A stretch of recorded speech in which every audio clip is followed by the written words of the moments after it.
আসসালামু আলাইকুম বন্ধুরা, কেমন আছেন সবাই? আশা করি সবাই ভালো আছেন। আলহামদুলিল্লাহ আমিও ভালো আছি। তো এই যে সকালে উঠে একদিকে দুধ বসিয়ে দিচ্ছি আর একদিকে ভাত বসিয়ে দিচ্ছি। সকালে না অনেক দেরি হয়েছে, মনে হয় 11টা বেজে গেল। এই যে হাসব্যান্ড বাজারে গিয়েছিল, আমাকে বলেছিল কি লাগবে? তো আমি বলছি কিছুই লাগবে না। তো একটু সবজি নিয়ে আসো আর কাঁচামরিচ শেষ হয়ে গেছে তো সেটা নিয়ে আসো। তো এই যে দেখো ধনিয়া পাতা এনেছে আর কাঁচামরিচ আর বেগুন এনেছে। তো এবার সিজনে মানে আজকে মানে ১ম আনলো ধনিয়া পাতা। তো এই যে ওদিকে রেখে আমাকে অনেক ভোক লেগেছিল। তো সেইজন্য ভাবছি কিছু খেয়ে নেই। এদিকে দুধ, বিস্কিট আর একটু মুড়ি নিয়েছি। তো এটা এখন খাবো। আর এই যে আমার মেয়েটা দেখো, এমনিতে বাজারে কিন্তু ধনিয়া পাতার অনেক দাম। তো এই যে দেখো কয়েকটা এনেছে, তার থেকে ২ টা নিয়ে ও খেলা করছে। তো এদিকে ওকে বসিয়ে দিচ্ছি একটা, মানে অনেক দুষ্টুমি করে, সেজন্য ওকে আমি চেষ্টা করি একটা রাফ খাতা দিয়ে ওকে বসিয়ে দেই। তো এরকম বুদ্ধি করে একটু কাজ করি, যেহেতু অনেক বদমাশি করে আমার মেয়েটা। তো তবুও ও মানে তাড়াতাড়ি মানে লিখে দিয়ে ওদিকে খেলছে। তো এই যে আমার পুরা ঘরটা ওদিকে তো দেখলেনে যে কেমন করে রাখছে। তো যাই হোক, ওদিকে মেয়ে খেলছে আর এদিকে আমি কাটা বাছা এগুলো করে নিলাম। মরিচের বোটাগুলো ছাড়িয়ে নিলাম। ওগুলো সুন্দর করে রেখে দেব ফ্রিজে। আর এগুলো আগের মরিচ আনা ছিল, তো এগুলো নষ্ট হয়ে গেছে। মানে এগুলো ফেলে দিব। আর এই যে আজকে রান্নাবান্না তেমন কিছু হবে না। এই যে রাত্রের একটু ভাজি ছিল, সেটা গরম করে নিলাম। আর ওই যে বেগুন যে এনেছিল আর ওই যে ভাজা মাছ আছে ৩-৪ টুকরো মনে হয় আছে, তো সেটা দিয়ে একটা বেগুন দিয়ে তরকারি বানিয়ে নেব। যেহেতু মধ্যবিত্ত সংসারে বউ, তো সেইজন্য ওই যে আমাদেরকে সবসময় বলি যে একটু বুদ্ধি খাটিয়ে কিন্তু চলতে হয়। ওই যে সেদিনকার যে দেখেছো মা-বাবা ওরা এসেছিল, তো সেদিনকে অনেকটাই মাছ এনেছিল। তো ওখান থেকে আমি ৩-৪ পিস ভেজে মানে রেখে দিয়েছিলাম ফ্রিজে। তো আজকে ওটা রান্না করে খেয়ে নিব দুপুরবেলা। আর কিছু করব না। তো এই যে দেখো সমস্ত কিছু এখানে দিয়ে দিলাম। আজকে কাঁচা লঙ্কা দিয়ে রান্না করব, যেহেতু এই তরকারিটা আমার মেয়েও খাবে। আমরা গুঁড়া মরিচটা খুব কম খাই। তো যেদিনকার চিকেন-টিকেন রান্না করি সেদিনকার দেই। আর না হলে যদি আমার মেয়ের যদি অন্য কিছু একটা তরকারি থাকে, তাহলে কিন্তু আমি শুকনা লঙ্কার মানে মানে গুঁড়া মরিচটা মানে ব্যবহার করি। না হলে কিন্তু করি না। তো এই যে দেখো আজকে কাঁচামরিচ দিয়ে রান্নাটা করে নেব। এই যে ৩-৪ পিস মানে ৩ পিস মাছ আছে। তো এটা দিয়ে আমার হয়ে যাবে। তো মেয়ে ১ পিস খাবে, আমি ১ পিস আর আমার হাসব্যান্ড ১ পিস। তো এই যে এভাবে করে রান্না করে নিলাম। তো আজকে কিন্তু সকাল থেকেই বৃষ্টি। তো কাপড়-চোপড় এখনো ধুই নাই। তো ভাবছি ধুবো। রান্নাবান্নাটা সেরে নেই, তারপরে এগুলা ধোয়াধুয়ি করে নেব। তো এই যে মাছটা কষান করে রেখে দিলাম আর এদিকে এই যে বেগুনটা দিয়ে দিলাম। তো এদিকে বেগুনটা হতে থাকবে আর ওদিকে আমি কয়েকটা বাসন আছে সেগুলো ধোয়াধুয়ি করে নেব। তো এখানে এসে একটা কথা বলি আপুরা, আমার চ্যানেলে যদি আজকে আমার এই ভিডিওটা নতুন দেখেছো, তো প্লিজ একটু যদি ভালো লেগে থাকে আমার চ্যানেলটাকে সাবস্ক্রাইব করে দিয়ে আমার পাশে থেকে যেও।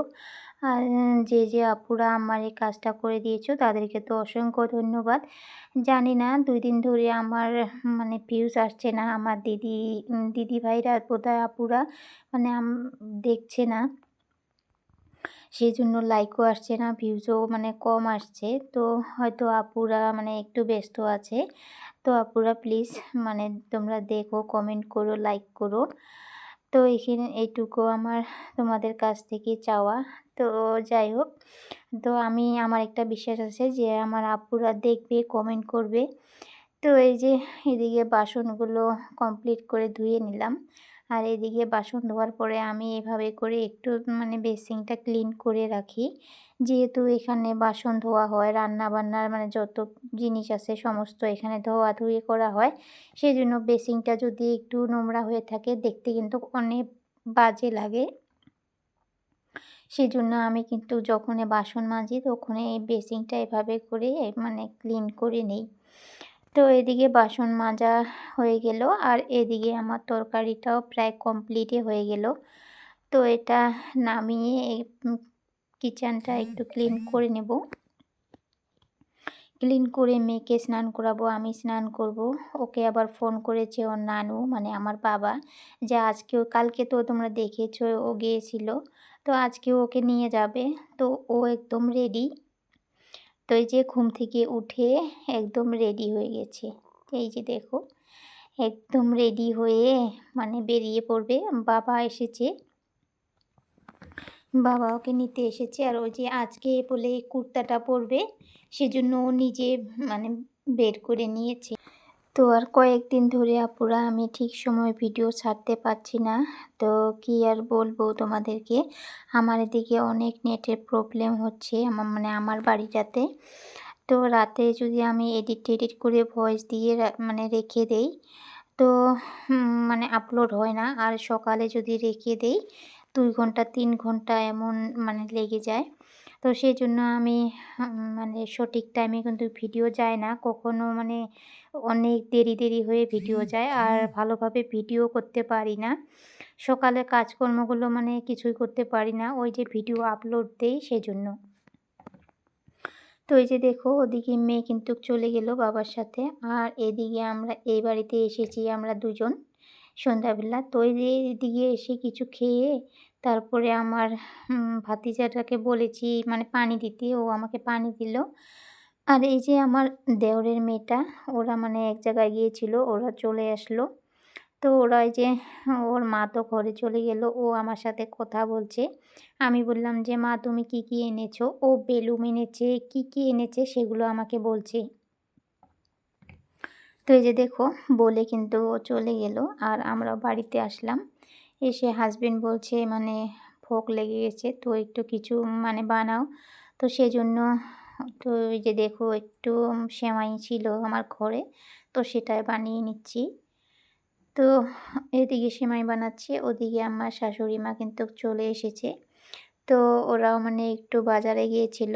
তো আমার মেয়ের জন্য মানে কিছু এনেছে, সেগুলো নিয়ে চলে এসেছি। তো আমি বললাম, "একটু বসো, চা খেয়ে যাও।" তো সেজন্য ওরা ওদিকে মা ছেলে মিলে গল্প করছে। আর এদিকে কিন্তু আমি এই সেমাইটা মানে বানাচ্ছি আরকি। তো এই যে দেখো, লাল করে একটু ভেজে নিলাম। ভেজে নিয়ে দুধটা ঢেলে দিলাম। তো দিয়ে আমার শাশুড়ি মাকে খেতে দেব। ও থাকবে না বলছে, অনেক মানে আগে বেরিয়েছে বাড়িতে থেকে। তো সেজন্য বলছে, "আমি বেশিক্ষণ দেরি করব না, বাড়িতে চলে যাই।" তো সেজন্য তাড়াহুড়ো করে দিচ্ছি। এই যে দেখো, আমরা তো 2 জন মুড়ি দিয়ে খাবো। আর শাশুড়ি মা কিন্তু মুড়ি খাবে না। সেজন্য ওকে মানে ওনাকে একটু খালি দিয়েছি।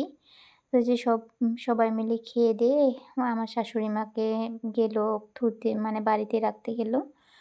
আর এই যে এদিকে এগুলো নিয়ে এসেছি।